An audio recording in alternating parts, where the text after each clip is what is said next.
Ini dia ada apa saja di sini, penulis, tahun publikasi, judul, fokusnya tentang apa, metodologinya apa, temuan, catatan, pengertian, sasaran. Ya, itu dulu yang dia lakukan. Saya minta Anda untuk mencari artikel dari jurnal internasional ya.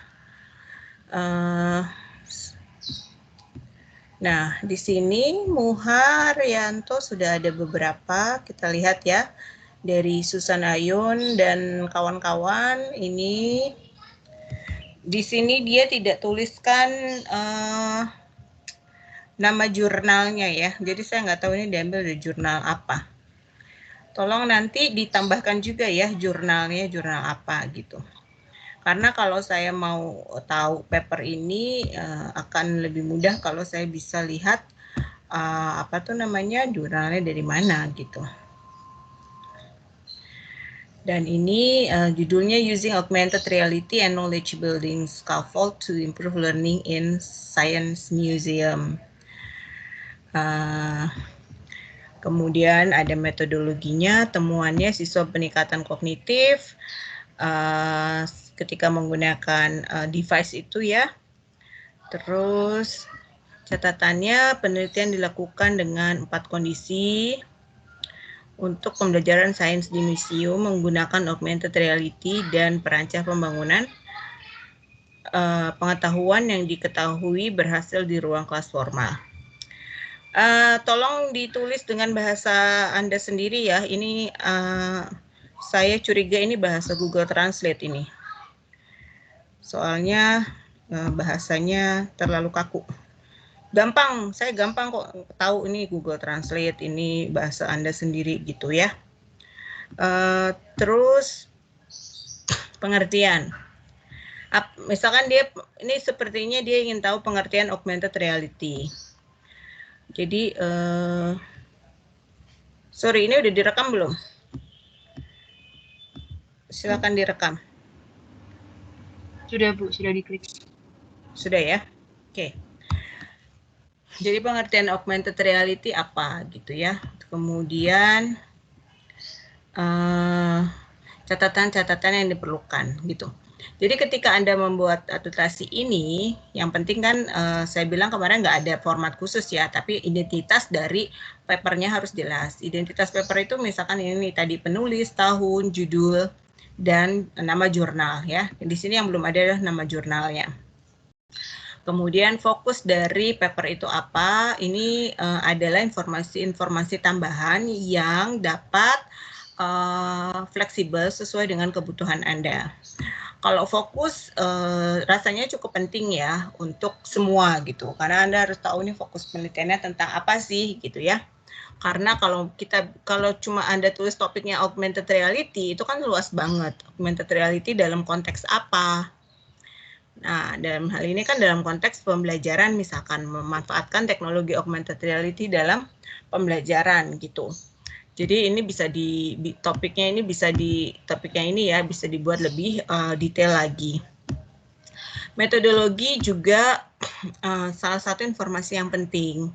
Jadi ketika dia pakai kuasi eksperimen, ini kemudian akan saya nggak baca papernya ya, tapi kalau saya baca anotasi ini saya jadi bertanya-tanya, ini kuasi eksperimennya apakah ada kelas kontrol, kelas eksperimen atau seperti apa gitu. Terus temuannya bahwa dengan memakai augmented reality pembelajaran siswa menunjukkan peningkatan kognitif, misalkan gitu. Nah, terus mungkin Anda akan perlu lagi informasi misalkan bagaimana sih augmented reality itu digunakan gitu. Kalau untuk nanti penelitian ketika Anda melakukan tesis, temuan ini oke gitu ya. Oke, kita jadi tahu nih, kita bisa coba pakai augmented reality. Soalnya di beberapa penelitian menyatakan bahwa augmented reality itu membantu siswa belajar, meningkatkan kognitif, dan lain sebagainya. Tapi kemudian bagaimana cara menggunakannya sehingga peningkatan itu terjadi gitu. Jadi gali lebih dalam lagi bagaimana augmented reality itu digunakan gitu. Nah, mungkin nanti perlu tambahan kolom lagi di situ. Menggunakannya seperti apa? Apakah berkelompok siswanya atau gimana gitu kan? Terus bagaimana kalau teknologinya masih terbatas gitu, misalkan dalam jumlahnya terbatas gitu sehingga harus sharing gitu. Jadi dilakukannya berkelompok itu gimana? Kalau dilakukannya sendiri itu gimana gitu kan, ada banyak cara menggunakan itu. Dan kita mau tahu lebih dalam tentang itu. Oke.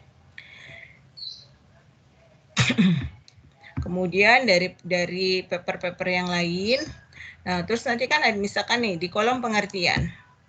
Nanti Anda bisa mensarikan ini, jadi Anda bisa membuat definisi sendiri tentang pengertian augmented reality berdasarkan pendapat orang-orang tadi. Pendapatnya yang pertama bilang the computer generated image bla bla bla bla bla bla. Pendapat yang kedua bilang teknologi terapan yang berbeda fungsi digunakan untuk bla bla bla bla bla bla. Kemudian yang ini bilang bla bla bla bla bla bla. Nah, ketika Anda ingin kemudian membuat definisi operasional untuk penelitian Anda, ya Anda saitkan dari pendapat-pendapat ini, apa sih perbedaan dan persamaannya dari pendapat-pendapat ini, gitu. Apa sih yang menjadi aspek penting dalam pemahaman augmented reality ini, gitu. Misalkan, augmented reality ini ada kata kuncinya, misalkan visual gitu, kata kuncinya ada visual di situ. Oh, berarti itu merupakan salah satu fitur utamanya, misalkan ya contoh aja gitu. Misalkan seperti itu gitu ya. Jadi nanti Anda bangun definisinya dari pendapat-pendapat para ahli ini gitu. Oke. Sekarang saya coba cek yang lain ya.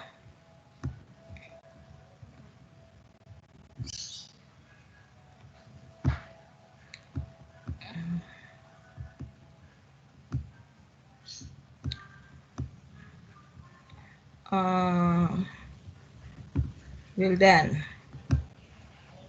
Ini ada yang belum kumpulin, kenapa?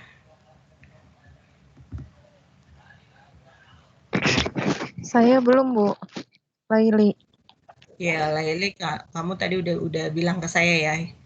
Yang lain kenapa belum kumpulin? Masih mau nambah, Bu, mau nyari lagi. Udah dapat 8 artikel, terus pingin ekspor lagi, Bu. Ya, dibuat aja Mohon maaf ya, Bu, dulu. jadi belum ngumpulin. Iya, ini bukan final ya. Yang kamu kumpulkan sekarang itu bukan hasil final gitu. Dan anotasi ini akan terus tumbuh gitu, akan terus nambah gitu ya. Jadi yang udah mengumpulkan pun nanti bisa ditambah lagi di sini gitu. Ini bukan hanya sekedar tugas dikumpulkan selesai, enggak. Ini akan kalian pakai terus gitu ya. Jadi yang belum mengumpulkan, kumpulkan aja. Wildan, ini tentang apa Wildan? Kok nggak ada judulnya? Iya Bu, lupa ngasih judul tentang flipped classroom Bu. Oke, nanti ditambahkan ya judul di atasnya ya, flipped classroom gitu ya. Nama, judul, tahun, ini sama ya, jurnalnya apa? Ya, tambahin kolom jurnalnya ya. Ini diambil dari jurnal apa? Oke. Rahma Hayati, Flipped Classroom dalam pembelajaran matematik sebuah kajian teoritis. Nah, ini kan paper literatur review nih kayaknya. Cuman ini nggak tahu nih judulnya bahasa Indonesia gitu loh. Ini kayaknya bukan jurnal internasional ya. Iya Bu. Ya, jadi nanti tambahin yang jurnal internasional ya. Ini juga Nugroho Dewi Rin, Flipped Classroom Teaching Solution for Writing Class. Ini saya nggak tahu jurnal apa, judulnya bahasa Inggris. Ini juga belum ya, Wildan tambahkan ya jurnal-jurnal internasionalnya ya. Untuk tugas yang pertama ya, minimal berapa? Minimal berapa jurnal? 15 ya?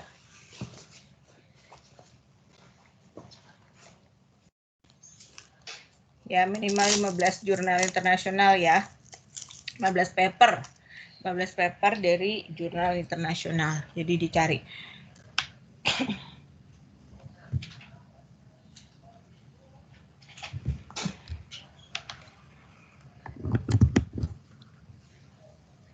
Terus Wildan apa di sini kontribusi definisi classroom, kelebihan, kekurangan,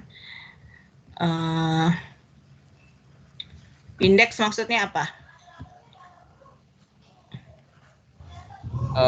Ada beberapa yang diambil dari jurnal tersebut, Bu.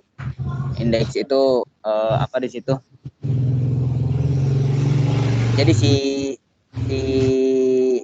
penulis mengambil kutipan dari penulis yang lain juga, jadi gitu. Jadi nanti tinggal Wildan cari apa yang ada di yang dia kutip gitu, Bu. Jurnal yang dia kutip, Wildan nanti cari tinggal dari situ gitu.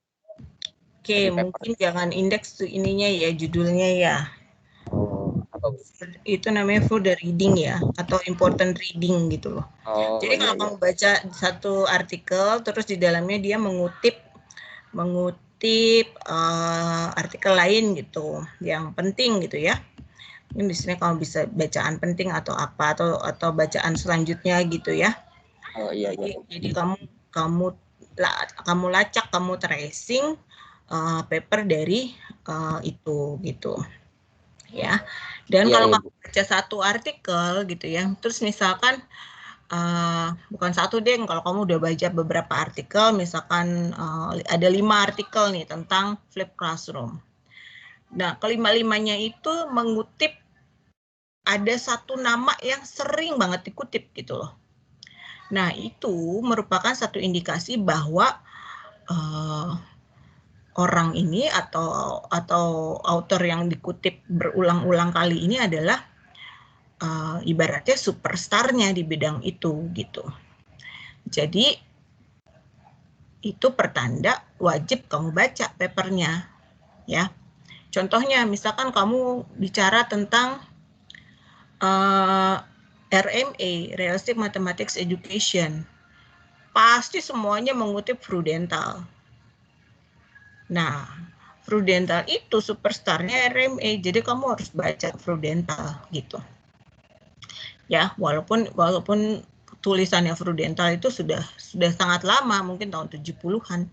Tapi kamu mesti tetap baca untuk paham bagaimana perkembangan teori RMA itu dari tahun 70-an sampai sekarang seperti apa. Jadi baca dulu asalnya gitu ya. Jadi orang-orang penulis-penulis yang sering banget dikutip itu artinya dia adalah influential author, influential expert di bidang itu. Kalau kita lagi mengkaji tentang pedagogical content knowledge, nggak mungkin nggak bilang tentang Schumann. Dia itu yang pertama kali yang mengungkapkan istilah pedagogical content knowledge. Jadi semua paper tentang psike pasti mengutip si Schumann gitu. Ya. Jadi seperti itu.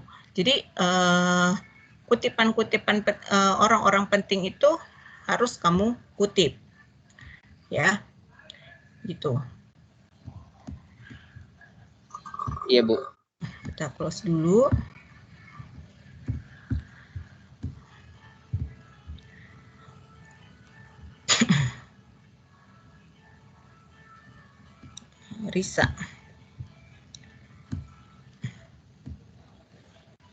Risa tentang STEM ya. Iya, Bu. Maaf ya, Bu, di sini agak berisik. Ya.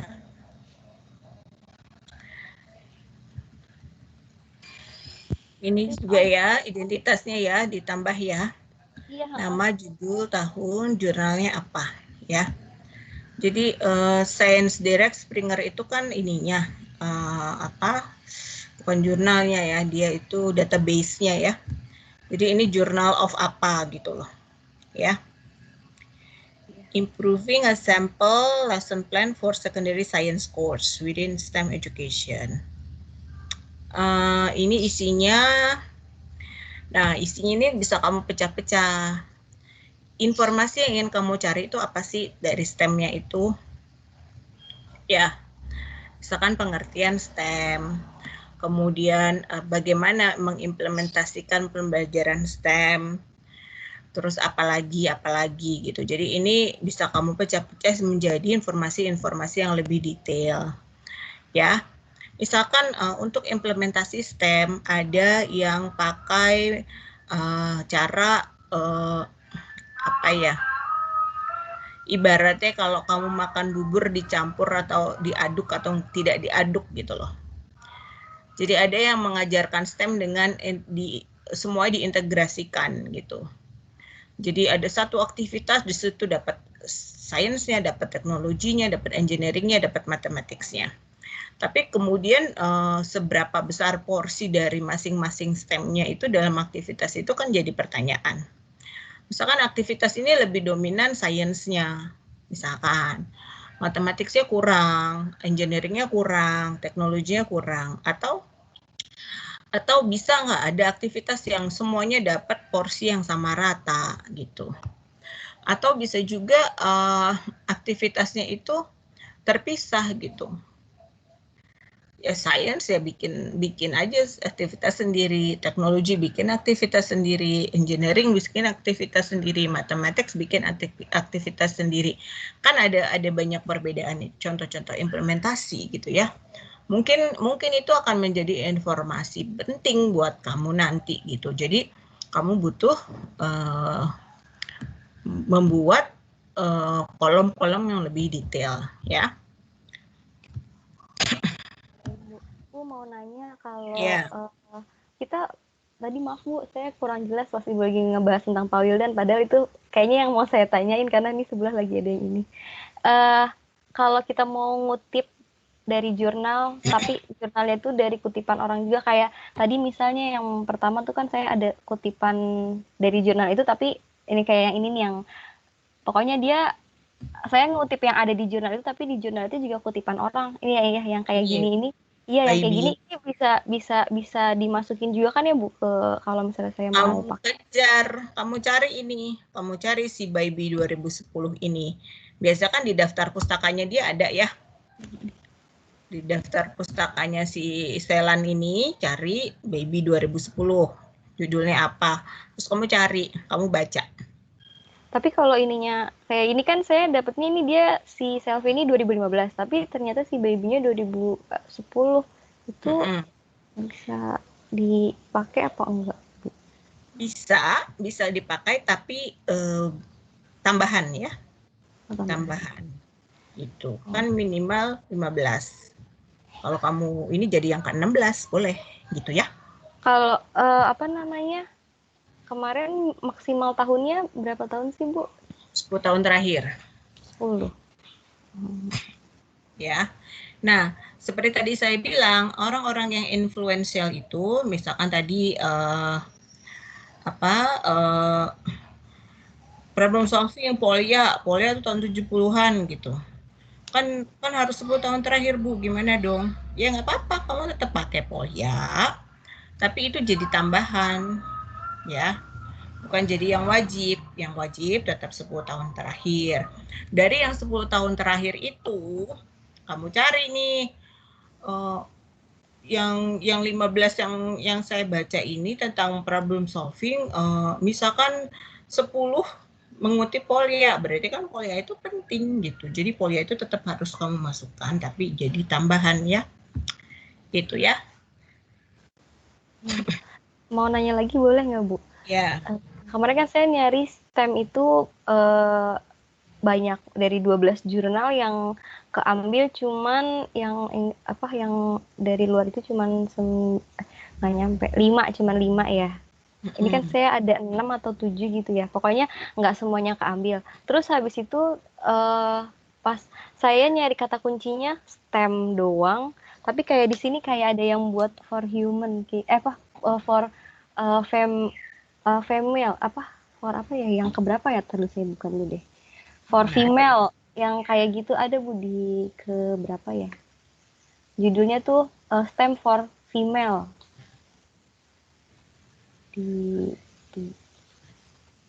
Nah, yang kayak gitu kan saya sebenarnya mau ngambilnya kayak lebih kayak pengertian STEM sama pengaplikasian STEM-nya itu kalau di kelas kayak gimana gitu ya Bu. Tapi yang dari saya cari-cari tuh kebanyakan cuman kayak dia kayak literatur review-nya cuman ngebahas STEM itu dia dari jurnalnya itu dia dari jurnal tahun berapa sampai tahun berapa tuh gimana sih, tapi nggak ngejelasin kayak pengaplikasiannya itu dia gimana sih kayak gitu. Jadi saya sebenarnya agak kesulitan untuk mencari kata kuncinya, mungkin belum pas ya Bu untuk mencari. Oke, sekarang kalau kamu udah punya nih, ini ya, a systematic literature review. Ini juga systematic literature review. Kamu bisa mulai dari situ. Misalkan ini research trend ya. Oke, sekarang saya kasih contoh ini aja ya. Coba saya Google ini.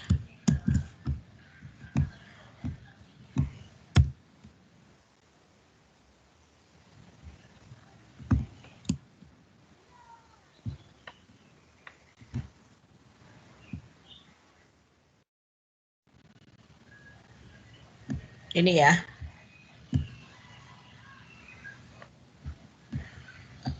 Oke. Kita download dulu. Untungnya open access. Nah, ini kan contoh bagus ini ya. Ini contoh systematic review. Jadi dia adalah jurnal artikel literatur review gitu. Dari sini kamu bisa kejar informasi-informasi yang penting.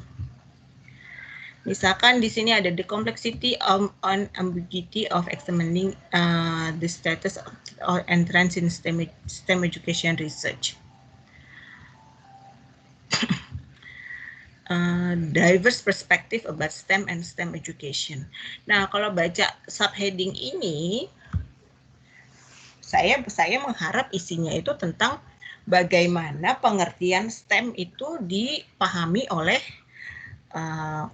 banyak peneliti gitu. Bagaimana paper-paper, artikel-artikel itu memahami tentang STEM. Jadi kalau kita coba ya, kita baca sama-sama. STEM education as explicated by the term does not have a long history. The interest in helping students learn across STEM field can be tracked down back in the 90s, blah, blah, blah, blah, blah, blah.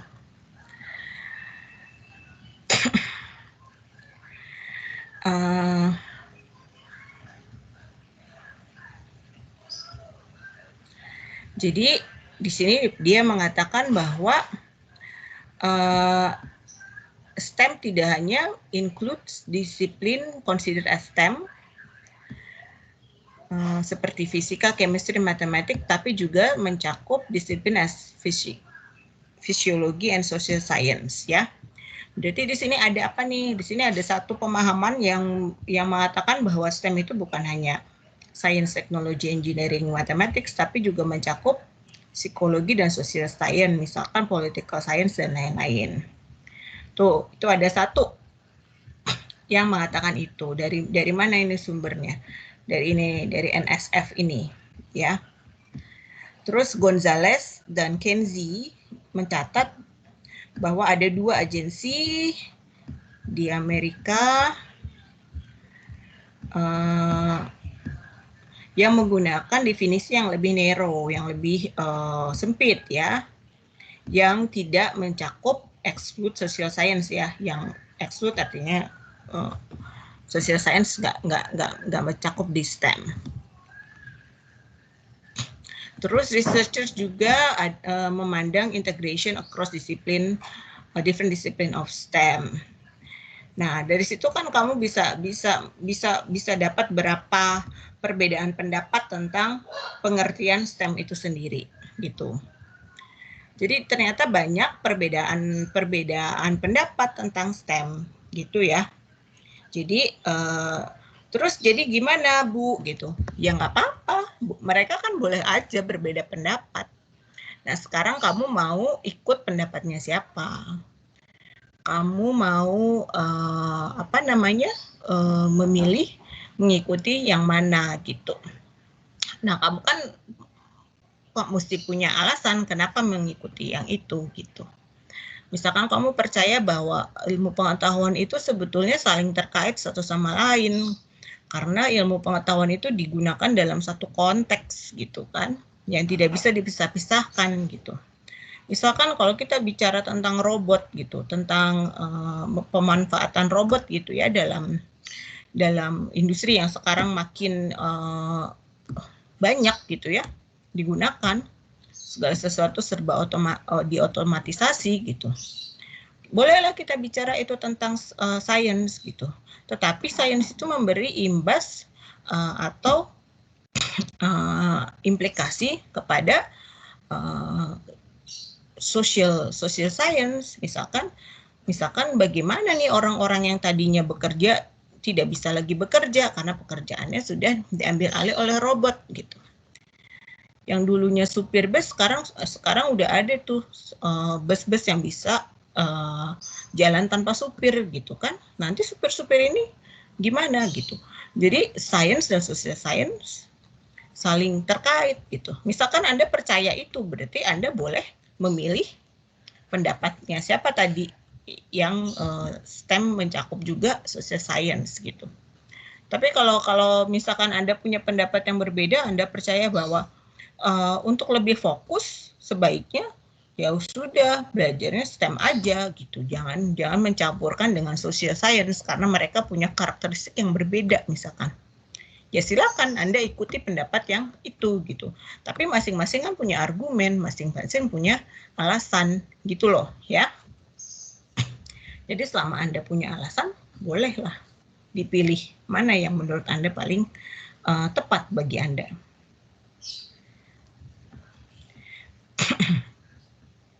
Oke, itu tadi ya tentang pengertian STEM. Bisa di sini. Terus kalau misalkan kamu pengen tahu lebih dalam lagi, ya Anda bisa ikutin nih. Misalkan researcher also view STEM integration across different discipline of STEM differently using various terms such as multidisciplinary, interdisciplinary, transdisciplinary, dan lain-lain. Baca nih si Vasquez, Snyder, dan Comer 2013. Misalkan kamu pengen tahu lebih banyak apa sih yang dia maksud integration gitu ya. Maksudnya integration across disiplin itu seperti apa sih? Karena di paper ini dia tidak menjelaskan. Dia hanya karena paper literatur review itu biasanya hanya melaporkan bahwa nih ada orang ini telah menulis tentang ini gitu. Nah, di sini dia hanya bilang bahwa ada nih peneliti yang sudah menulis tentang ini. Kalau kamu pengen tahu lebih banyak tentang ini ya baca si Vasquez-nya itu. Habis itu guidance for prior review related to STEM education.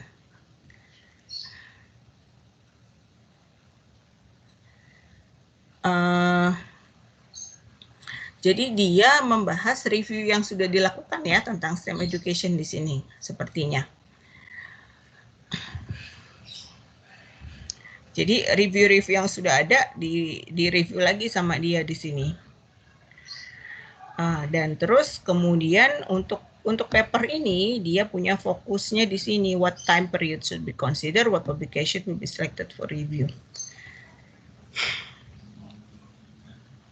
Nah, tadi kamu tanya bagaimana implementasinya ya? Ada nggak di sini?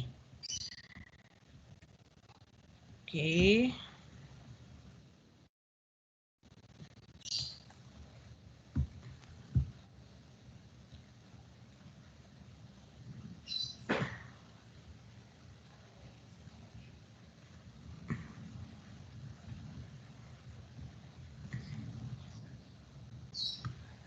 Kalau nggak salah ya Bu, kalau yang dari saya baca di artikel ini dia kayak cuma ngejelasin STEM itu dia ya karena literatur review ya, jadi periniannya tuh gimana sih, tapi kayak kurang mendalam gitu tentang STEM-nya sendiri. Jadi ya hanya review perbedaan dari beberapa jurnal gitu. Iya, paper ini hanya tadi ya ngebahas tentang tren yang sedang terjadi. Jadi kalau kamu mau tahu lebih banyak, paper ini cuman jadi ibaratnya apa ya? Kayak katalog gitu loh. Jadi kamu kalau mau tahu lebih dalam lagi, cari dari paper-paper yang disebutkan di sini.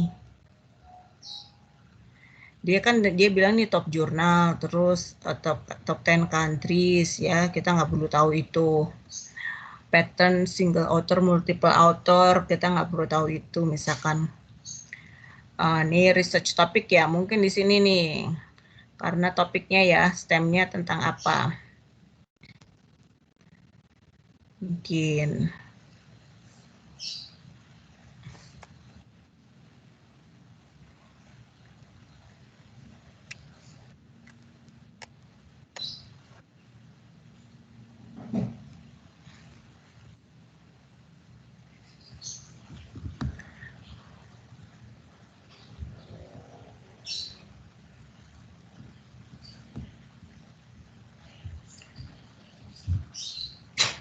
Frequencies, publication, research topic distribution. Nih, kamu bisa lihat di sini, setidaknya ini memberikan kamu informasi. Kalau yang nomor 1 itu K-12 teaching ya, berarti di sekolah. Terus nomor 2 itu post secondary teacher and teaching, terus bla bla bla nih. Kau bisa baca di sini. Misalkan kamu mau tahu tentang apa namanya di K-12 teaching ya, berarti ada 103 paper dia bilang gitu. Paper-papernya tuh yang mana aja? Ada nggak disebutin di sini? K-12 learner learning environment, the result likely suggests that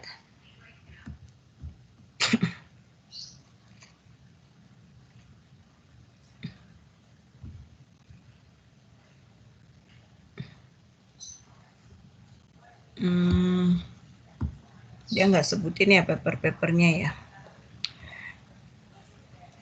Nah, ini waktu saya baca referensinya, tiba-tiba saya baca dari English nih. STEM Education K-12 Perspective and Integration, International Journal of STEM Education. Nah, mungkin di sini kamu bisa dapat, jadi kejar. DOI-nya nggak bisa dibuka. Kamu kejar, apa namanya, jurnal-jurnal yang ada dalam referensinya itu, kalau kamu mau cari informasi lebih detail. Jadi, kalau kamu nemu paper tentang literatur review, dia biasanya hanya memberikan gambaran umum. Oh, si ini sudah meneliti tentang ini. Banyak paper yang penelitiannya di bidang ini gitu loh. Nah, kamu kejar, kalau kamu mau tahu lebih banyak, ya kejar itu. Berarti misalkan nih, English ini bisa nih kamu cari. Search lagi tentang itu. Early experiences and integration in persistent first generation college student. Oh, ini di college student. Apa kamu mau cari di college student? Kalau enggak, ya nggak usah gitu. Kamu cari aja dari list yang ada di referensinya. Gitu ya. Oke, baik Bu. Terima kasih banyak penjelasannya, lebih paham jadinya. Ya, sama-sama. Banyak kok ini di ininya.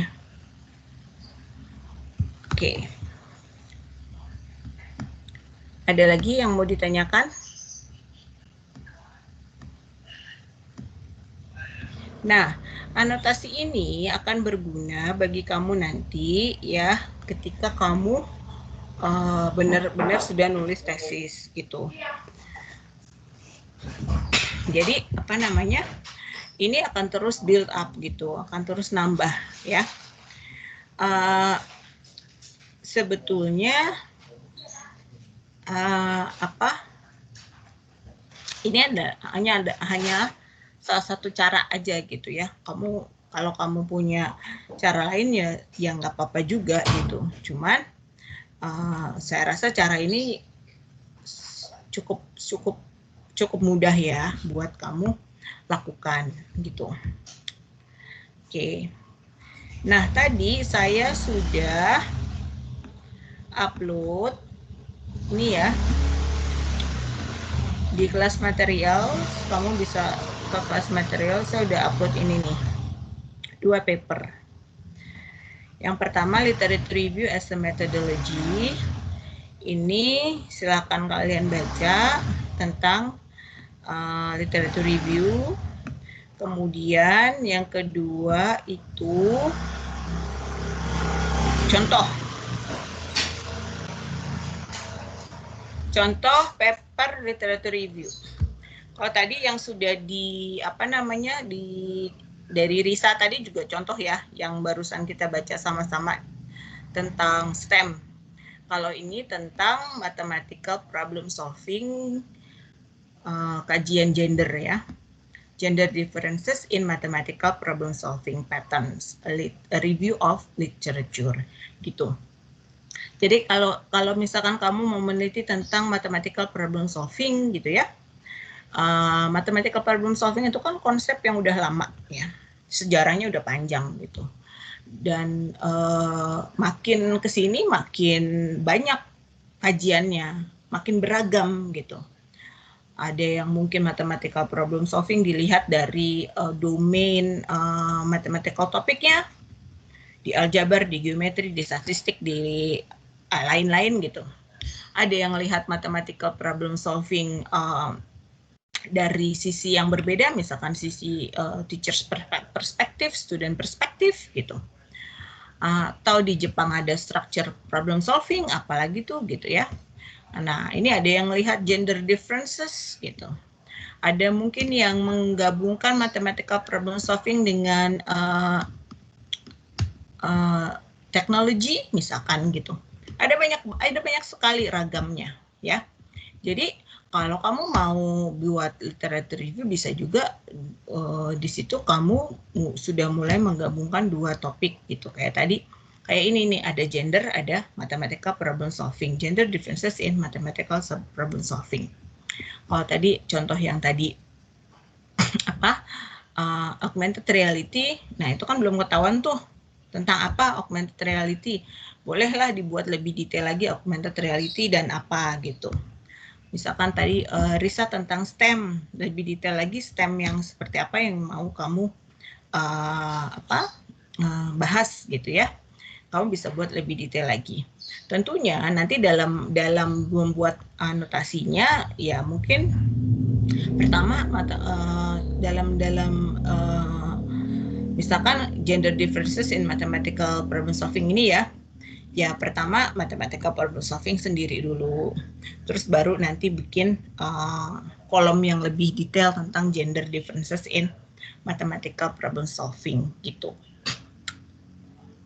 Jadi tolong ini kalian baca. Minggu depan kita bedah artikel ini ya. Minggu depan kita bedah artikel ini. Kita akan bahas strukturnya bagaimana sih untuk menulis sebuah literature review yang bisa dipublikasikan itu seperti apa sih gitu ya. Jadi ini tugas untuk minggu depan dibaca. Ini sebagai contoh aja. Jadi kamu nanti ketika nulis ada gambaran, ada contoh yang bisa kamu jadikan acuan. Oke. Saya teringat bahwa saya pernah membuat PowerPoint untuk kegiatan webinar series waktu itu. Saya nggak tahu nih kalian udah masuk UNJ belum pada saat itu? Udah ikut belum? Ini kalau nggak salah tahun lalu. Di acara webinar series. Ikutan nggak kalian? Angkatan kalian? Ingat nggak? Kayaknya belum, Bu. Belum ya? Iya. Oke, kalau belum ya udah saya bahas ya. Saya bahas ini ya. Kalau udah saya takutnya jadi mengulang gitu. Oke, saya mau bahas ini deh sekarang. Jadi kenapa sih kita melakukan literature review? Ya. Tujuannya adalah untuk mencari atau mendapati establish the state of the art. Apa sih state of the art? state of the art itu sebetulnya kita mencari apa sih yang sudah dilakukan orang tentang topik ini. Apa saja sih yang sudah diteliti orang tentang topik ini? Apa saja sih yang sudah mereka temukan? Dan apa saja yang belum mereka lakukan gitu. Sehingga nanti kita dapat informasi kita bisa berkontribusi di mana gitu. Ya, bisa juga state of the art ini menjadi dasar untuk masalah penelitian kita. Jadi saya pernah menyampaikan sebelumnya ya, masalah penelitian bisa dari pengalaman. Misalkan kamu udah ngajar, terus kamu rasa anak-anak motivasinya rendah, kenapa sih gitu, itu pengalaman. Dari pengalaman, aduh kenapa ya kelas saya kok kayak gini ya, kenapa ya kelas saya tuh sulit banget belajar statistik gitu. Baca, terus kamu coba cari jawabannya pada teori.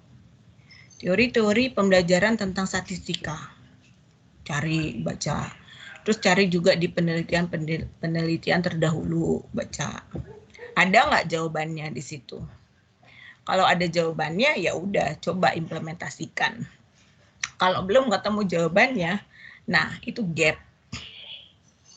Itu gap. Di mana ada gap, di situ ada peluang untuk melakukan penelitian. Melakukan penelitian untuk apa? Untuk menjawab gap itu sehingga penelitian kamu memberikan kontribusi terhadap pengetahuan di bidang itu. Gitu loh, ya. Jadi dulu salah satu profesor di Deakin University ya, tempat saya S3, mengatakan bahwa melakukan literatur review itu bisa membuat seorang peneliti hemat jutaan dolar. Kok bisa gitu?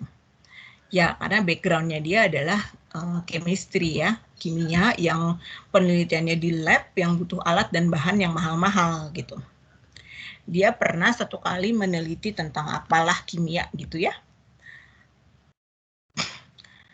Ternyata udah pernah ada penelitian tentang itu sebelumnya gitu. Jadi penelitian dia sia-sia gitu loh, ya. Jadi kalau dia sudah melakukan literatur review yang benar, dia tahu bahwa oh penelitian ini sudah diteliti gitu. Harusnya penelitian dia mengembangkan dari penelitian-penelitian sebelumnya kan gitu.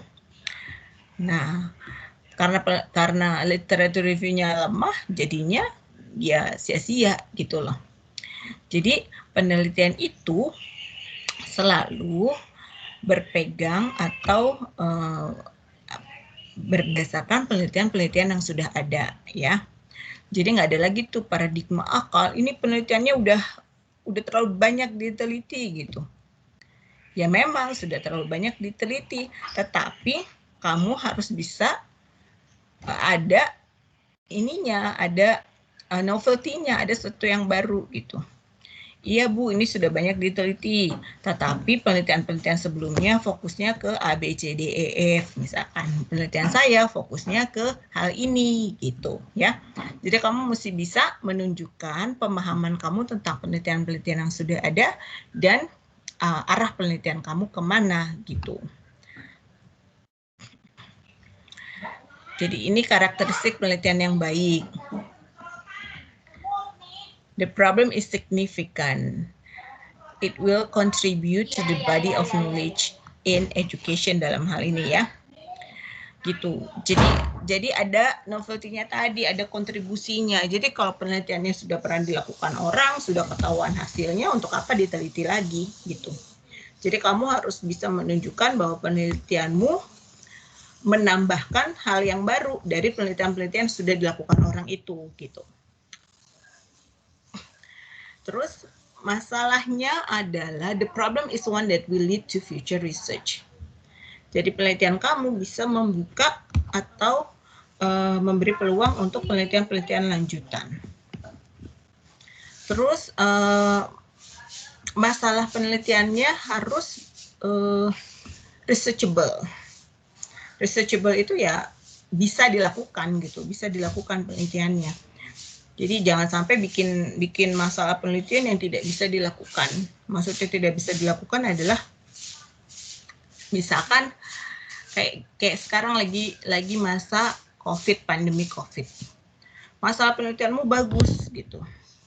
Tetapi mengharuskan kamu ketemu langsung dengan siswanya gitu. Masalah penelitiannya tentang misalkan collaborative problem solving.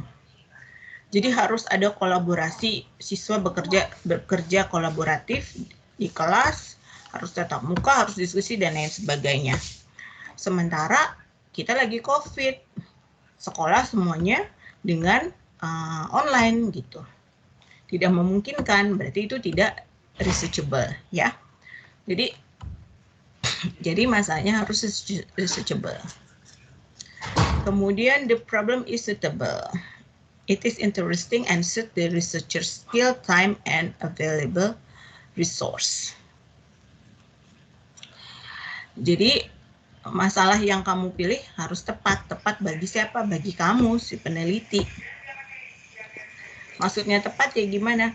Jadi kamu punya ketertarikan untuk meneliti lebih jauh di bidang itu, kamu punya cukup skill dan waktu untuk melakukan itu gitu loh. Dan kamu punya resources yang cukup gitu.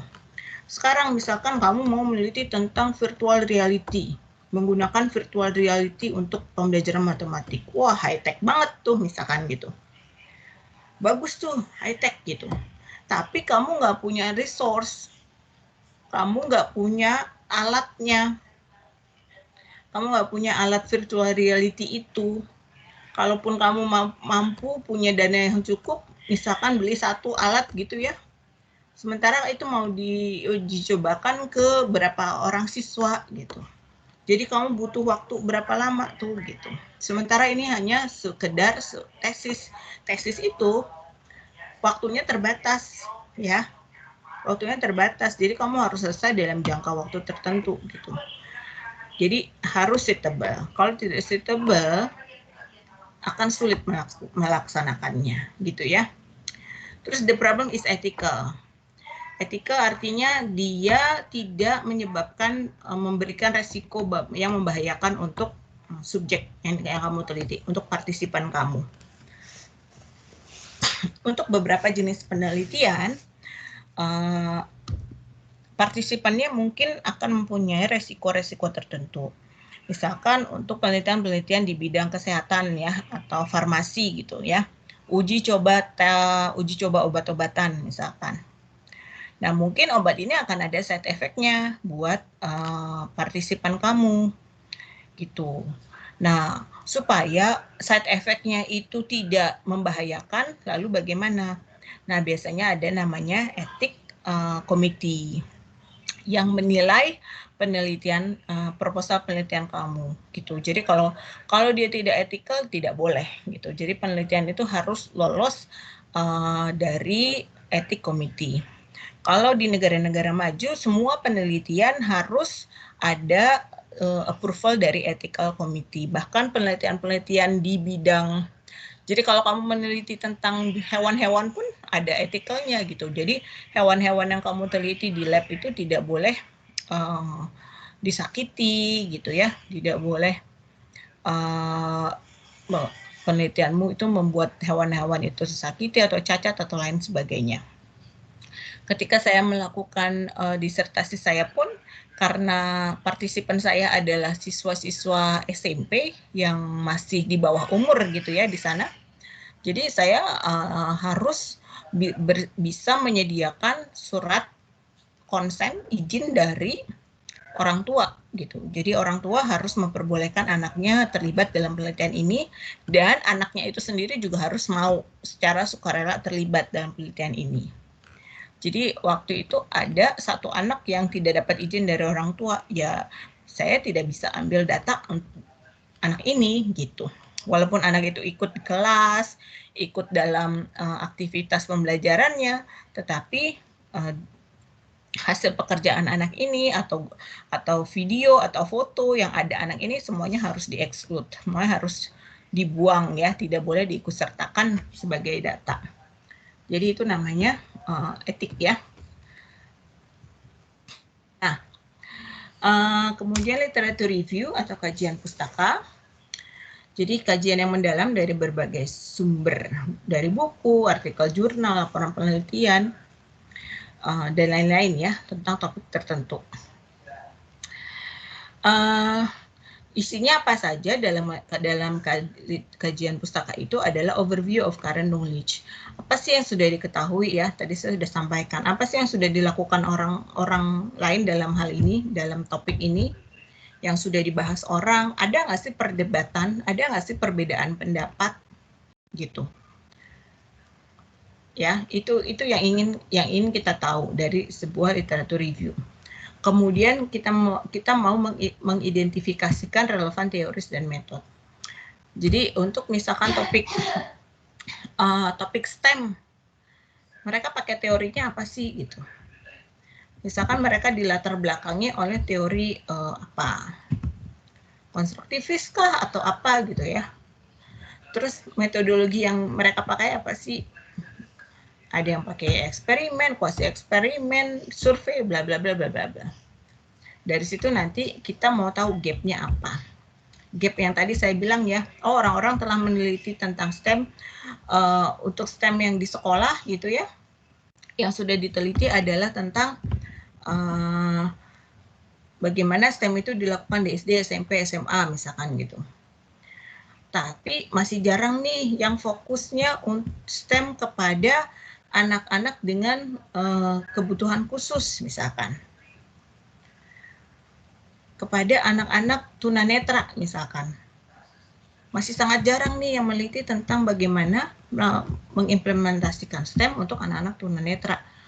Di situ ada gap bahwa masih yang meneliti tentang pembelajaran STEM bagi anak-anak tunanetra itu dirasa kurang. Itu gapnya sehingga kamu bisa masuk di situ. Jadi ketika kamu melakukan literatur review, kamu mau mencari gap. Gap itu bisa macam-macam ya. Gap itu bisa kamu kaji dengan misalkan teori-teori yang melatar belakangi topik-topik tersebut gitu. Terus kemudian kamu punya ide ingin menggabungkan dengan sebuah teori yang lain gitu. Boleh-boleh saja gitu. Jadi belum ada nih yang meneliti ini tetapi dengan teori A gitu. Itu gap. Atau kamu mau mencoba mengimplementasikan itu pada konteks yang berbeda. Misalkan STEM tadi sudah diimplementasikan di sekolah mulai dari SD sampai SMA. Tapi untuk konteks anak-anak tunanetra belum. Nah, itu contohnya ya. Jadi bagaimana mengimplementasikan itu di konteks yang berbeda, itu juga gaps. Jadi itu salah satunya kamu bisa mendapatkan gaps kamu. Tujuan menulis literatur review, satu, menunjukkan pemahaman kita terhadap topik yang kita teliti. Jadi, ketika kamu menulis tentang literatur review, itu bukan sekedar nulis, melaporkan, oh ini loh ada yang meneliti tentang ini. Tapi dalam tulisan itu kamu bisa nunjukin bahwa kamu paham akan topik itu.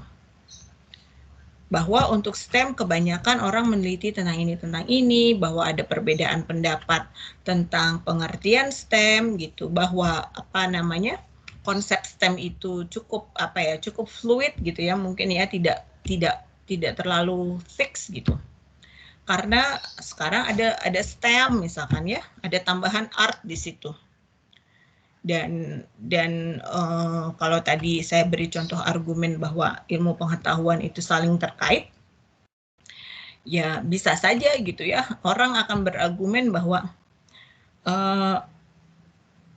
nanti ini udah ditambah art nih, mungkin nanti tambah sosial, mungkin nanti tambah political science, mungkin nanti tambah economical science gitu, bisa saja gitu ya. Karena ilmu pengetahuan kan akan berkembang terus gitu. Ya, gitu.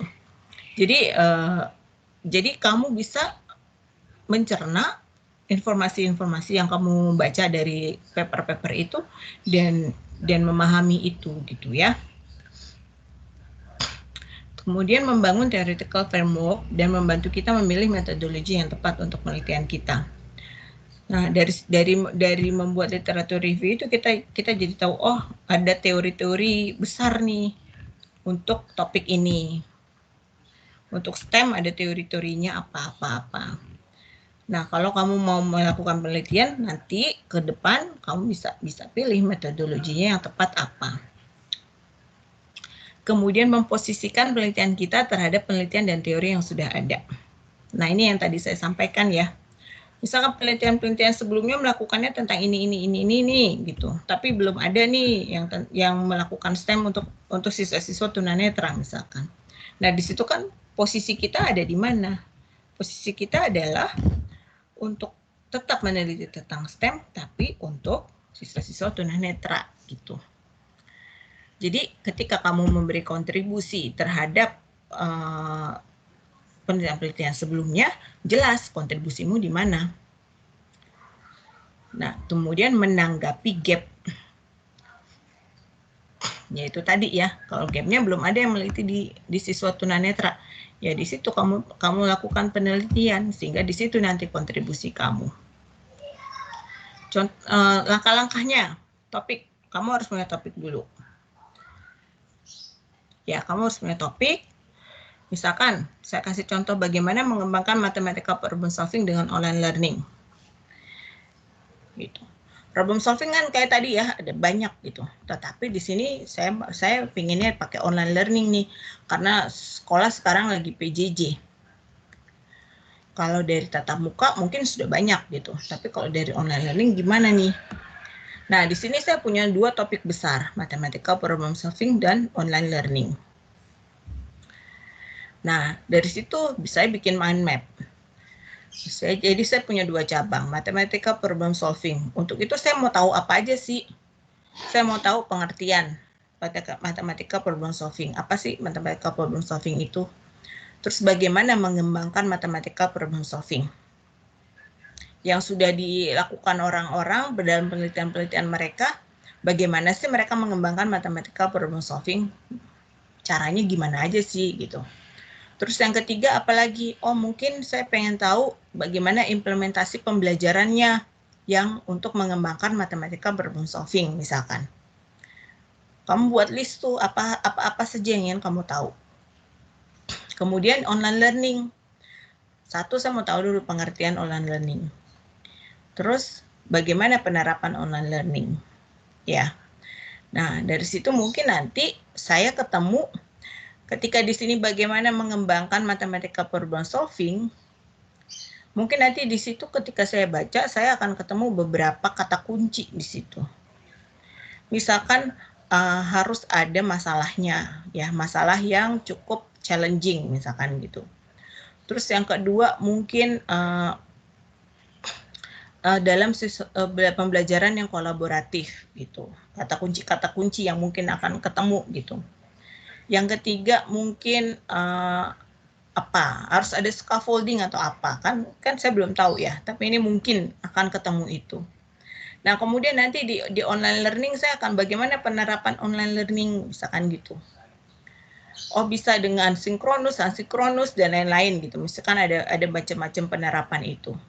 Nah, mungkin nanti dari kata kunci itu saya bisa menggabungkan antara 2 topik ini.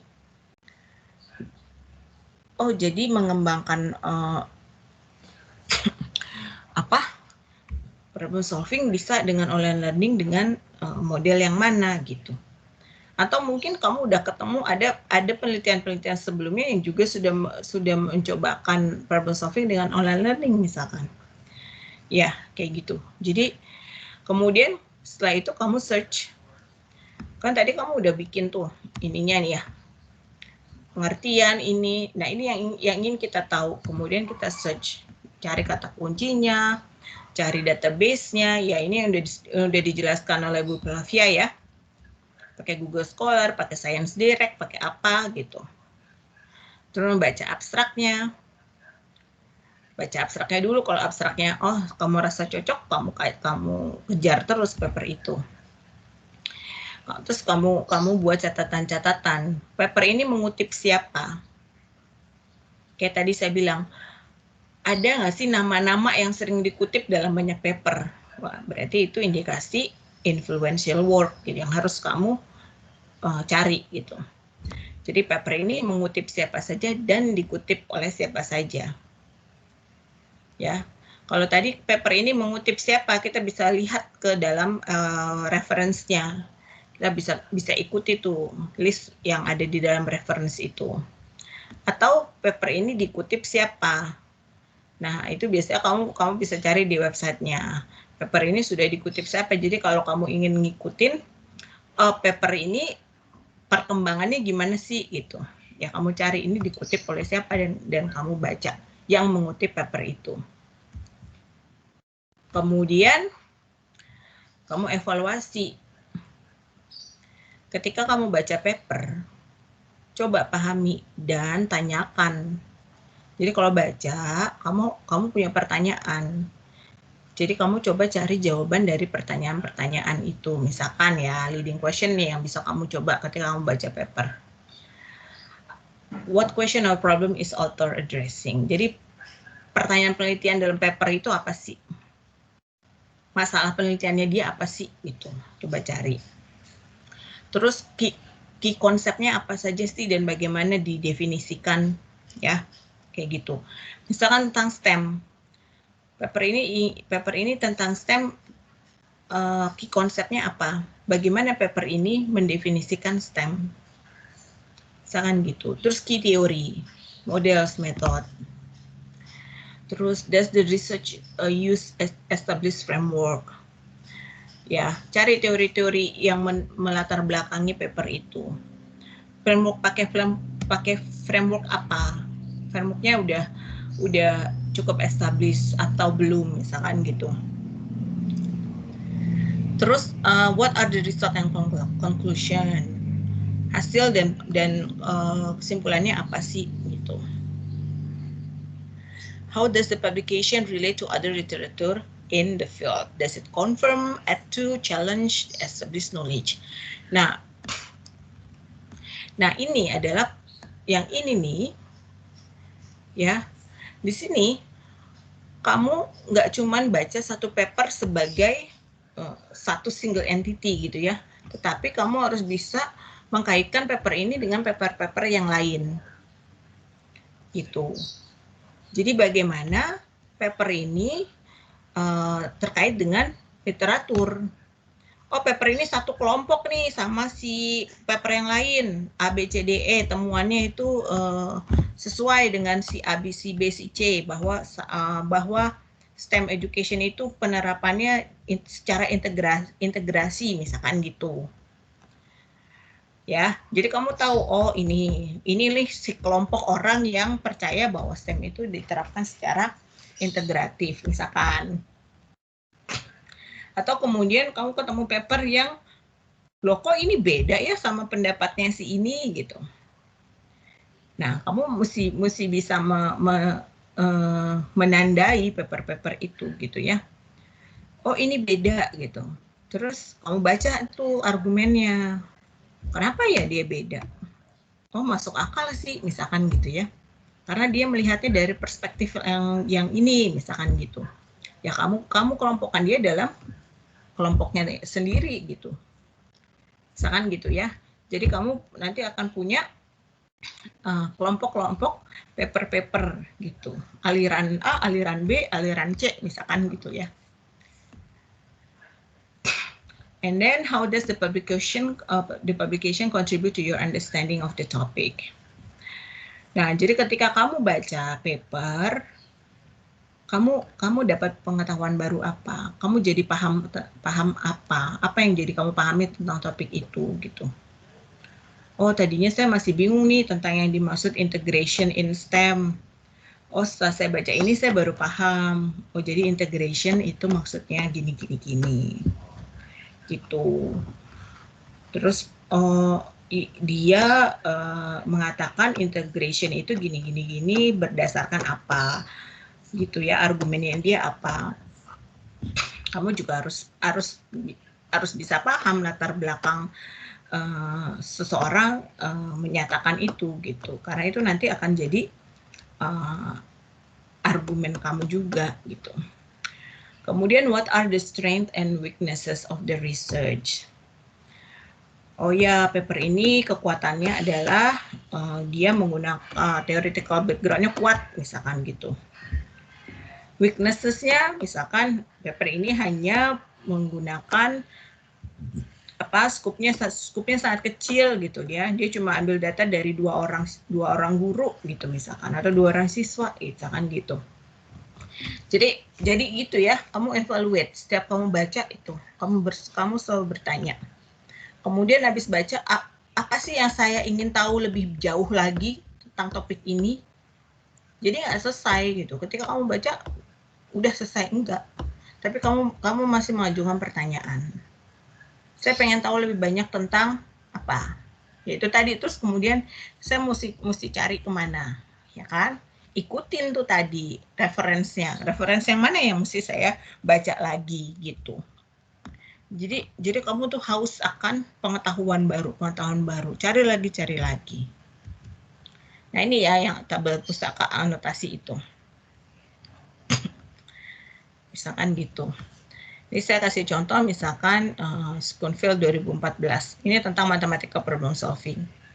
Ini buku ya, Schoenfeld itu buku misalkan gitu. Ini salah satu papernya dari Huang Ricomini, publishernya ini, terus research question-nya apa, nanti saya tulis di sini, key konsepnya apa, metodologi dia apa, dan lain-lain. Nah, setelah kamu buat tabel ini yang banyak itu, kamu kan udah punya ya, tadi tabelnya udah bikin anotasinya. Nah, kemudian kamu identifikasi tema, perdebatan, dan gaps yang ada dalam literatur itu. Jadi, trend and patterns in theory, methods, or result. Do certain approaches become more and less popular over time? Ya, misalkan STEM. Bagaimana sih penerapan STEM? Dari semua paper yang kamu baca, mayoritas sih kebanyakan pakai yang integration misalkan gitu. Jadi kamu dapat tema tuh, integration lebih populer dibanding yang lain misalkan gitu.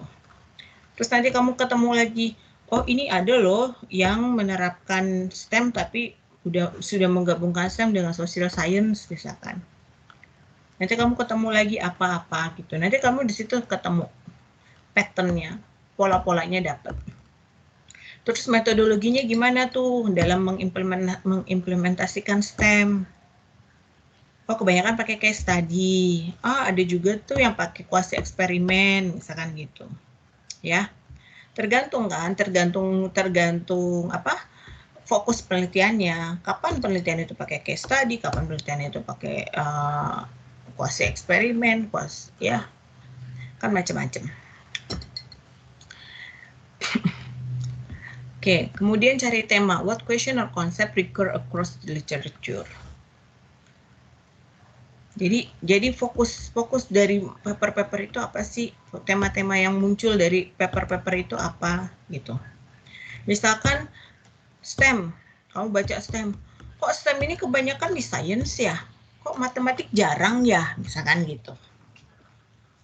Jadi ketika kamu cari STEM, terus matematiknya kok kurang tampak gitu ya. Nah, terus mungkin nanti kamu akan ketemu orang yang sudah menyampaikan bahwa mathematics is hidden in STEM. Matematik itu masih sangat tersembunyi dalam konsep STEM, misalkan gitu. Karena kamu bisa mengatakan itu karena dari sekian paper yang kamu baca, kebanyakan lebih didominasi oleh science, misalkan gitu ya. Terus cari perdebatan, cari perbedaan pendapat, konflik, dan kontradiksi. Kayak tadi, yang sebelumnya saya bilang, ketika kamu baca paper, kamu bisa cari keterkaitan paper itu dengan paper-paper yang lain gitu kan. Ada nggak perdebatan di situ? Ada nggak konflik di situ? Ada nggak kontradiksi di situ? Pendapat mana sih yang berbeda gitu? Ya. Terus, nah ini dia pivotal publication. Are there any influential theories or studies that change the direction of the field? Ini tadi, orang-orang yang banyak dikutip. Ya, influential theory itu biasanya. Orang-orang yang namanya berulang-ulang kali dikutip. Itu artinya dia pivotal publication. Atau juga ada satu paper yang mengubah segalanya. mengubah arah penelitian kayak gitu. Misalkan contohnya ya, saya selama ini meneliti tentang PCK, Pedagogical Content Knowledge. Kemudian ada si kelompok penelitian dari siapa saya lupa namanya, yang kemudian menambahkan technological, pedagogical content knowledge, ya. Di situ tuh dia memberikan konsep baru, konsep TPEC. Jadi menambahkan teknologi di dalam pedagogical content knowledge. Nah, itu adalah contoh pivotal publication. Karena dia yang pertama kali mengusulkan konsep TPEC. Sejak saat itu, penelitiannya kemudian bercabang. Ada orang yang meneliti tentang TPEC, gitu. Ada yang masih meneliti tentang PCK, gitu. Atau dalam contoh STEM, siapa yang pertama kali memunculkan A jadi STEM, menambahkan art dalam STEM. Kemudian kan penelitian itu menjadi bercabang, jadi STEM, jadi STEM, dan STEM gitu. Ya, itu juga contoh-contoh pivotal publication misalkan. Nah, kemudian gap. Apa yang missing dalam literatur? Apa yang kurang? Apa sih yang belum diteliti orang? Fokusnya apa saja nih yang belum banyak di cover dalam penelitian-penelitian itu? Ada nggak sih kelemahan-kelemahan yang perlu di-address gitu ya dalam penelitian-penelitian itu? Misalkan gitu ya. Jadi itu. Kemudian dalam menyusun literature review kamu bisa dengan beberapa pendekatan. Misalkan secara chronological. Chronological itu berarti kan berdasarkan rentang waktu tertentu ya, gitu. Misalkan ketika kamu mau bercerita tentang atau membahas tentang apa ya contohnya? Ya udah ya, fisika aja ya, pedagogical content knowledge ya. Kebetulan ini topik saya gitu. Jadi kalau saya mau membahas ini secara kronologikal ya saya menceritakan sejak awal Schulman memperkenalkan konsep ini tahun 80-an. Tahun 86 87 gitu. Awalnya Schulman berargumen bla bla bla bla bla bla misalkan gitu. Terus sejak saat itu mulai banyak penelitian-penelitian tentang pengetahuan guru. Apa yang terjadi di tahun 90-an, apa yang terjadi di tahun 2000-an gitu. Kamu jelaskannya secara chronological gitu. Oh, bahwa kemudian di tahun 2000-an orang-orang sudah mulai meneliti itu secara lebih detail. Jadi orang-orang kelompok mathematician ya meneliti PCK untuk guru matematik gitu. Kemudian ada teori-teorinya sendiri gitu. Untuk sains dia punya lagi teori-teori untuk PCK science gitu. Untuk bahasa mereka punya lagi gitu. Nah, karena saya di matematik ya udah yang saya ikutin yang matematik gitu kan. Kayak gitu. Itu yang chronological. Kemudian tematik. Misalkan kalau PCK secara tematik apa sih? Misalkan pedagogical content knowledge. Berarti kita bisa pecah menjadi dua tema. Pedagogical knowledge, content knowledge gitu. Pedagogical knowledge apa sih? Nah, itu bisa saya bahas tuh di situ. Pedagogical knowledge gini. Content knowledge apa? Content knowledge kan knowledge tentang topik atau mata pelajaran yang diajarkan. Dalam hal ini matematik. Berarti mathematical knowledge-nya apa? Saya bisa bahas itu ya. Itu tema, itu berdasarkan tema. Kemudian berdasarkan methodological bisa juga. Misalkan penelitian-penelitian yang sudah fokus kepada PCK, kemudian saya bisa bagi menjadi ada penelitian-penelitian yang melakukan dengan case study karena mereka ingin tahu apa. Ada juga penelitian yang melakukan dengan metode survei. Ada juga yang dengan metode apa gitu ya. Nah di sini contohnya adalah yang terkait dengan metodological jika kita bicara PCK, karena ada dua pendapat tentang PCK yang percaya bahwa PCK itu sifatnya statis, ada juga pendapat yang percaya bahwa PCK itu sifatnya dinamis.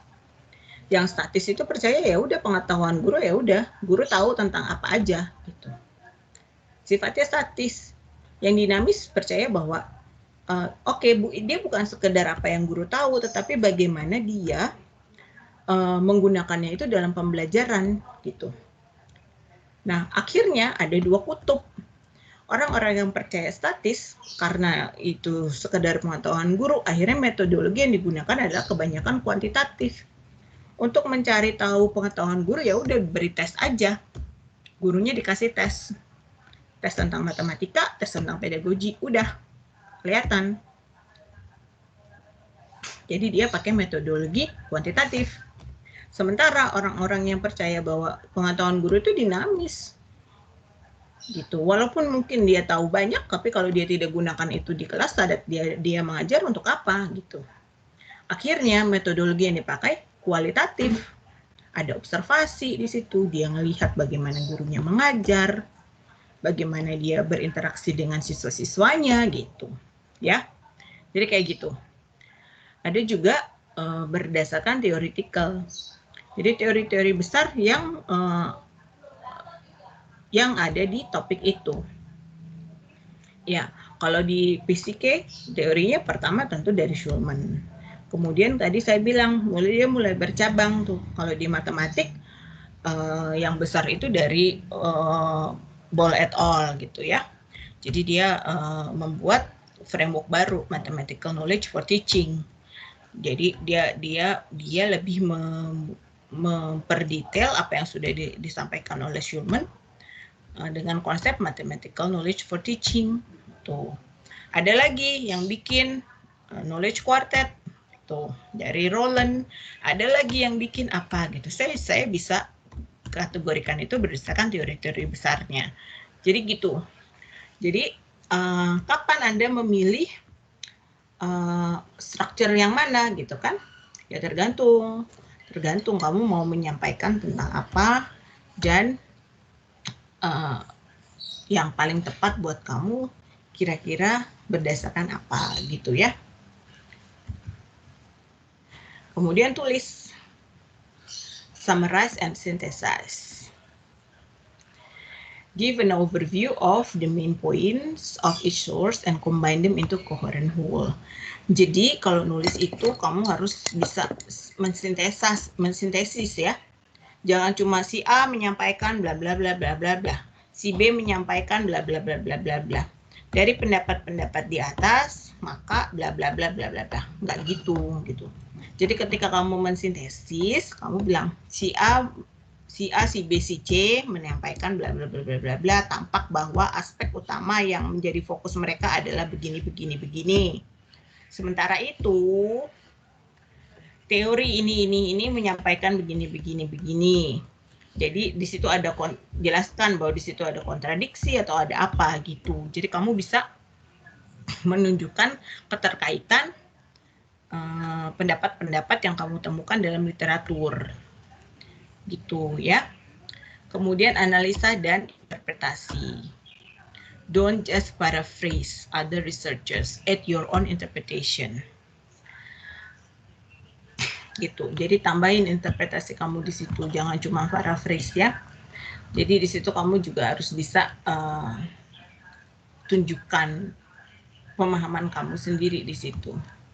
Critically evaluate, mention the strength and weaknesses of your sources.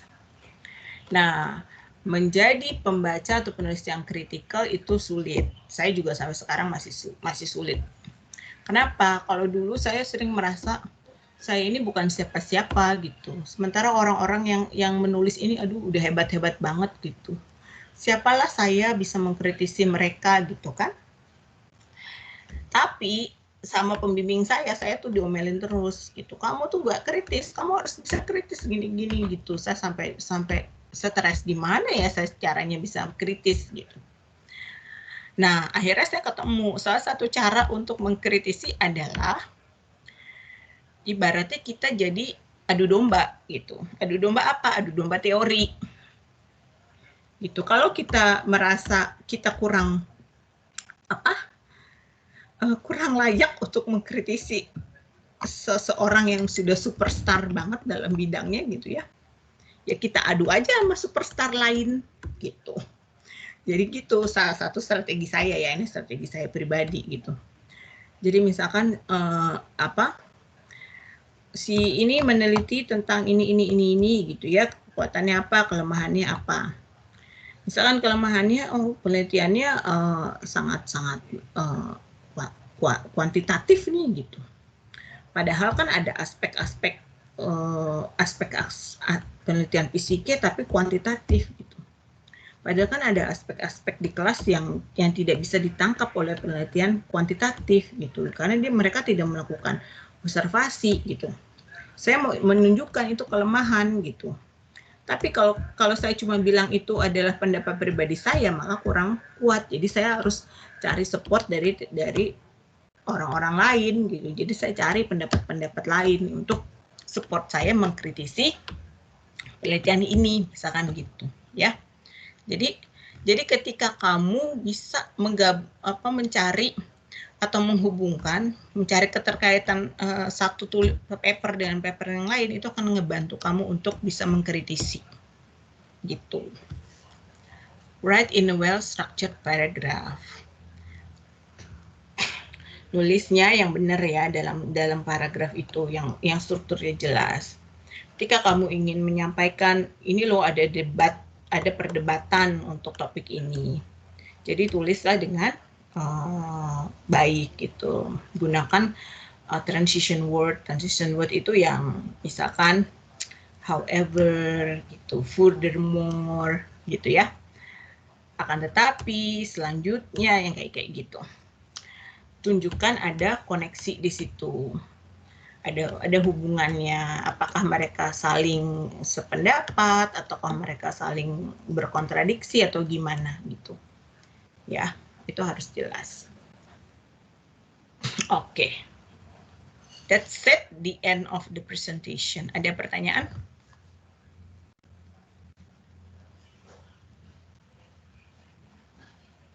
Saya, Bu. Yoga, Bu. Ya, silakan. Yoga. Tadi yang berkaitan Bu, yang di slide kedua deh, Bu. Yang langkah-langkahnya tadi. Nah, yang mana? Atasnya lagi, Bu. Nah. Di kedua. Nah, ya itu. The problem. The problem.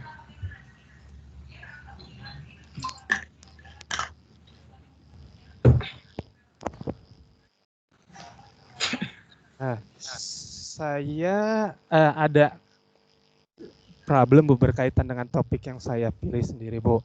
Nah, topik yang saya pilih itu kan berkaitan dengan MLD, Mathematics Learning Disability. Saya agak bingungnya itu, inginnya itu kan mengarah ke pembuatan bahan ajar ya, Bu.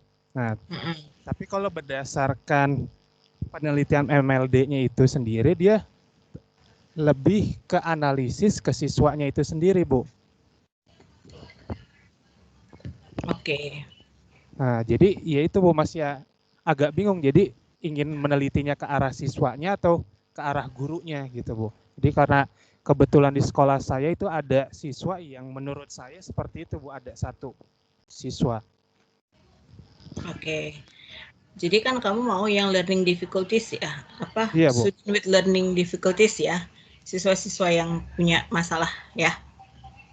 Betul begitu? Dibilang kayak kekurangan gitu sih, Bu. Dalam artian khusus di matematika dia kurangnya. Yang MLD itu sendiri. Ya, oke. Nah, kalau penelitian sebelumnya lebih fokus kepada kesulitan siswa itu, gitu ya. Coba kamu cari penelitian-penelitian yang sudah mencobakan bagaimana sih membantu siswa-siswa dengan mathematics difficulties gitu. Ya, ada nggak penelitian-penelitian yang sudah mencoba itu. Jadi nanti kamu ketemu strategi-strategi bagaimana membantu siswa-siswa ini dengan yang punya masalah di matematika gitu. Nanti kan misalkan ada nih strategi-strateginya dengan A, dengan B, dengan C. Nanti kamu akan ketemu bahwa misalkan ada satu strategi dengan tadi kamu mau buat apa? Mau buat learning Kayak ini Bu, kayak bahan ajar yang ajar. tidak membedakan. Kan kalau misalnya kita di kelas umum itu belajarnya kayak pembelajaran biasa ya Bu. Nah, tapi di kelas umum itu ada satu siswa yang kekurangan kayak gitu Bu, dibilang kayak MLD-nya. Nah kan kita sebagai guru kalau di kelas ya karena siswanya tidak bisa mengikuti ya udah diberikan nilainya nilai kasihan aja Bu kayak gitu jadinya.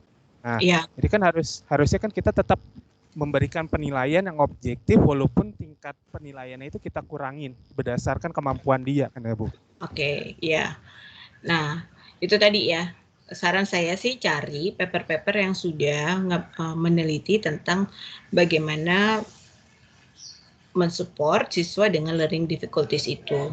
Misalkan nanti kamu akan ketemu beberapa strategi. Misalkan ada satu strategi dia ada one-on-one teaching misalkan. Jadi satu anak ini kan harus diberikan treatment yang spesial misalkan dari gurunya. Makanya ada one-on-one teaching. Gitu, misalkan dalam kelas dia disediakan misalkan 10 menit khusus buat anak ini, sementara siswa-siswa yang lain dikasih tugas mengerjakan apa gitu, gurunya menangani si satu anak ini misalkan. Terus ada lagi yang dengan strategi apa, misalkan remedial atau tambahan, kelas tambahan misalkan gitu, atau apa gitu ya. Nah mungkin nanti kamu bisa dapetin gap di situ bahwa yang melakukan dengan mengembangkan bahan ajar sudah ada atau belum. Jika sudah ada, bahan ajarnya apa saja sih yang sudah mereka lakukan gitu. Mereka membuat bahan ajar yang seperti apa gitu. Nanti kamu akan ketemu, oh bahan ajarnya yang seperti ini, kelebihannya apa, kelemahannya apa. Nanti kamu akan dapetin gap. Oh berarti harus ada bahan ajar yang bagaimana gitu. Nanti di situ yang akan menjadi masalah penelitian kamu. Sehingga kamu punya dasar argumen yang kuat untuk masalah penelitian yang akan kamu teliti, yaitu membuat bahan ajar yang seperti apa gitu.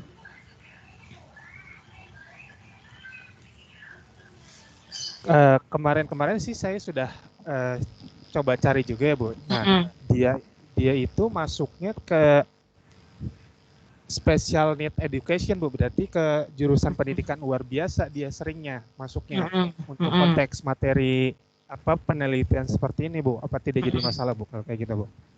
Nggak jadi masalah sih. Artinya penelitian kamu itu nanti akan multidisciplinary. Jadi mathematics education dan special needs education gitu ya. Kalau memang anak dengan kesulitan belajar matematika ini sudah masuk kategori special needs, ya nggak apa-apa, tapi kamu mesti punya teori yang mengatakan bahwa itu bisa dikategorikan special needs misalkan gitu ya. Special needs-nya apa gitu. Jadi nanti untuk membuat bahan ajarnya kamu mesti memperhatikan kebutuhan dari special needs itu tadi gitu. Nggak masalah sih. Oke baik Bu, terima kasih atas jawaban Bu. Berarti kalau misalnya kita anggap nanti hasil penelitian itu kita generalin untuk diterapin di sekolah lain gitu Bu, bisa nggak Bu kira-kira Bu? Apa harus siswanya punya kebutuhan yang sama, kekurangan yang sama baru bisa kita terapin secara general ya Bu? Oke, ini kalau kamu bicara penelitiannya nanti ya tesisnya ke depan kan ya? Iya Bu, benar. Itu kembali lagi kepada metodologi penelitiannya. Nah,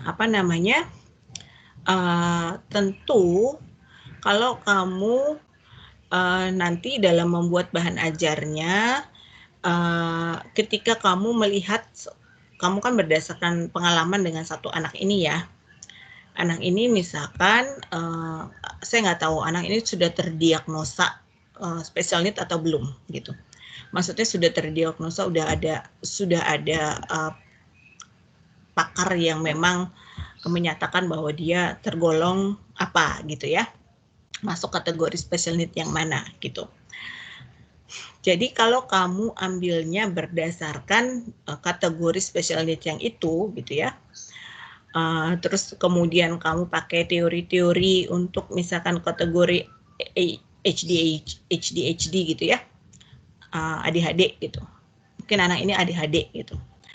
Kategori ADHD itu kan udah banyak tuh teori-teorinya. Misalkan karakteristik siswa dengan ADHD gitu ya. Dia akan kesulitan konsentrasi gitu, kan itu attention disorder ya, dia tidak bisa berkonsentrasi lama, dia mudah terpecah gitu. Jadi untuk anak-anak ADHD itu ada karakteristik yang gini. Sehingga nanti bahan ajar yang kamu buat, kamu sesuaikan dengan kebutuhan anak-anak ADHD gitu. Jadi nanti bahan ajarmu mungkin bisa digeneralisasi untuk anak-anak ADHD itu ya. Jadi saran saya sih kalau kamu hanya berdasarkan satu siswa ya tidak bisa digeneralisasi jauh nanti.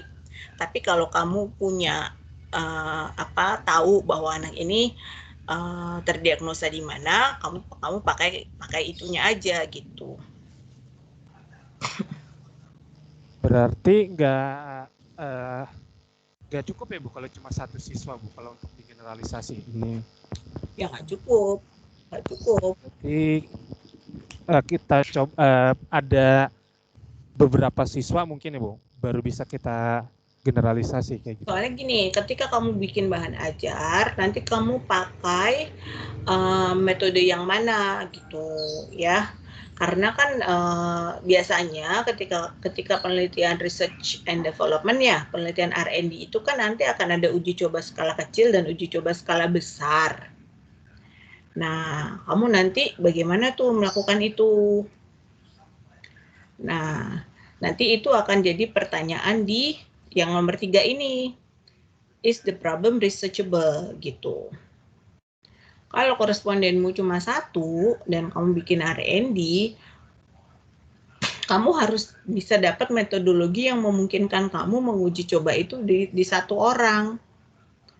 Sementara metodologi yang selama ini digunakan dan yang sudah familiar adalah ada uji coba skala kecil dan uji coba skala besar.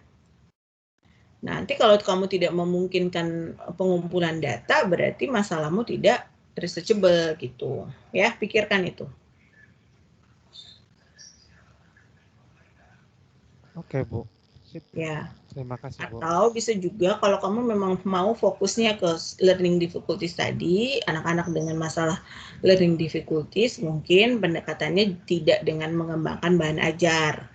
Soalnya kalau bahan ajar kan produk ya, jadi harus ada uji coba skala kecil, skala besarnya. Bisa juga mungkin pendekatannya mengembangkan aktivitas pembelajaran aja gitu. Aktivitas pembelajaran, kalau aktivitas pembelajaran kan kamu nggak harus uji coba skala besar, skala kecil. Pakai case study pun bisa gitu, atau pakai design research bisa gitu. Jadi pikirkan itu ya. Nanti jangan mentok di metodologinya. Oke, yang lain ada pertanyaan? Saya Bu izin bertanya. Ya, silakan. Bu, mohon maaf tadi kan yang dikasih contoh yang dibahas Ibu itu yang punya teman-teman bahasnya pakai VR, STEM, sama Flip Classroom. Nah, kalau saya kan latar belakang saya mau ambilnya itu dari kemampuan dari matematikanya Bu, karena selama pandemi gini kan kita untuk waktu pembelajaran itu juga di-cut cuman beberapa jam gitu untuk belajar matematika, sama kadang tuh pemahamannya siswa tuh jadinya nggak sampai semua gitu Bu. Nah saya jadi dari masalah itu saya mau ambil kemampuan matematisnya gitu Bu. Jadi kalau kita ambil topik kayak kemampuan matematis atau representasi matematis atau komunikasi matematis, itu kalau kita ngambil topik kayak gitu bisa jadi pembahasan atau tidak ya Bu ya? Soalnya saya kan juga nyari referensi ya Bu tentang understanding matematik buat yang jurnal internasionalnya. Nah, terus kebanyakan terus mereka langsung lebih ke untuk meningkatkan kemampuan understanding matematik, tapi langsung dipasangkan dengan misalnya model apa tuh joy problem based learning. Terus ada juga yang pakai Discord teaching gitu Bu. Jadi nambah gitu topiknya. Kalau menurut Ibu bagaimana Bu? Saya jadi pas searching topiknya untuk understanding matematik itu jadi makin umum malahan pas saya coba cari-cari. Terus juga ada topiknya kadang beda-beda, ada yang bahasannya untuk spesifik materi fungsi, terus ada juga yang spesifik materi 3 dimensi gitu Bu. Ya. Ya, kalau kamu mau bahas tentang keterampilan bermatematika itu tadi, misalkan mathematical understanding atau reasoning gitu ya, atau representation, itu memang biasanya udah sangat itu kan bukan sebuah hal baru gitu ya, itu sudah banyak diteliti dan sudah lama sekali gitu. Jadi itu sudah banyak banget yang meneliti tentang itu. Jadi kalau kamu mau ambil itu boleh-boleh saja, tetapi itu tadi kamu ambil dari sudut pandang yang mana, ya. Seperti tadi saya contohkan problem solving itu kan juga udah banyak banget. Akhirnya penelitian itu kemudian menjadi sangat beragam, bercabang. Sama kayak misalkan pemahaman matematis juga. Nanti ada orang yang meneliti tentang bagaimana sih perspektif guru tentang pemahaman matematis. Ada orang yang meneliti tentang pemahaman matematis di statistika, di aljabar, di geometri itu. Udah sangat spesifik ke topik matematikanya. Terus ada lagi orang yang meneliti tentang gender mungkin ya, gender dan pemahaman matematis kan bisa aja gitu. Jadi kamu memang harus tentukan dulu topiknya mau apa. Tadi kan tahap yang pertama apa? Tentukan topik kamu. Kamu topiknya mau apa? Itu dulu. Harus matang dulu. Nah, kamu mau pemahaman yang apa, yang bagaimana gitu. Kalau cuma sekedar pemahaman saja, yaitu nanti kalau kamu cari, kamu Google, kamu dapetinnya banyak banget. Nanti kamu bingung sendiri. Ada yang tentang pemahaman itu tadi, tiap topik dan lain sebagainya gitu. Ya, jadi coba kamu persempit dulu yang mau kamu bahas pemahaman yang seperti apa. Misalkan gitu ya.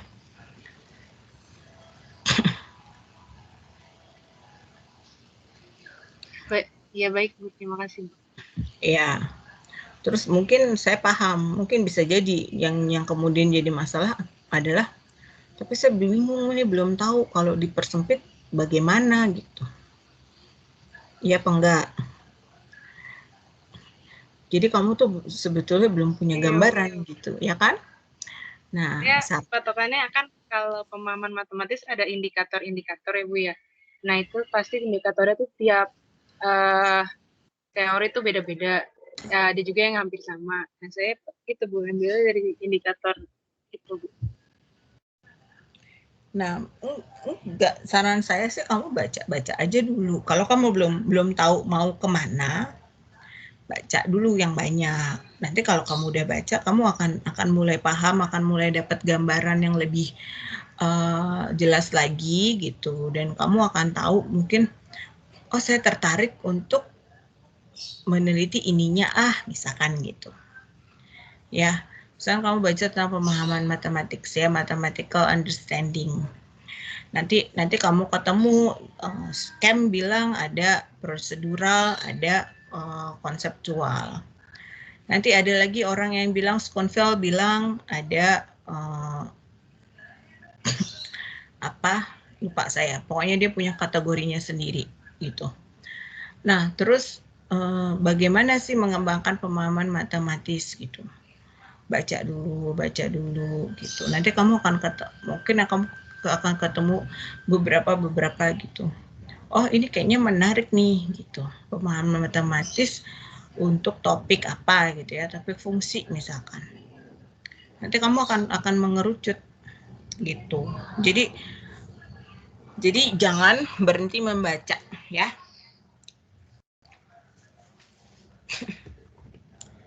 Oke, pertanyaan berikutnya. Ada lagi yang mau ditanyakan?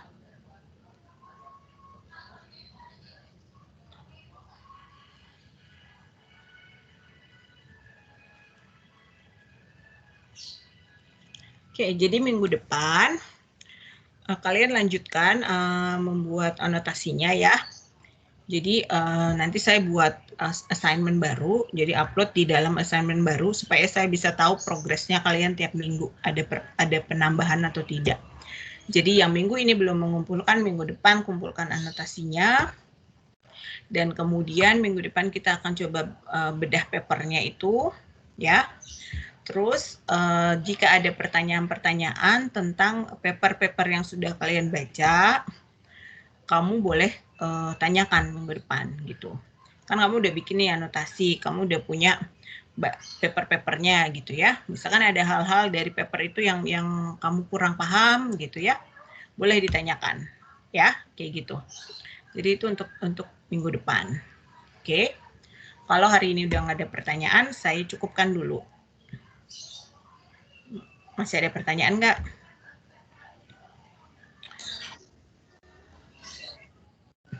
Cukup Bu, insya Allah dari saya. Oke, Bu Flavia ada yang ingin mau ditambahkan? Cukup Bu kayaknya. Oke, baik kalau gitu cukup ya semuanya. Selamat melanjutkan pekerjaannya. Jadi siapkan untuk yang minggu depan. Terima kasih ya semuanya. Saya pamit dulu. Assalamualaikum warahmatullahi wabarakatuh. Waalaikumsalam warahmatullahi wabarakatuh. Waalaikumsalam. Terima kasih Bu. Terima kasih, Bu. Ya, sama-sama.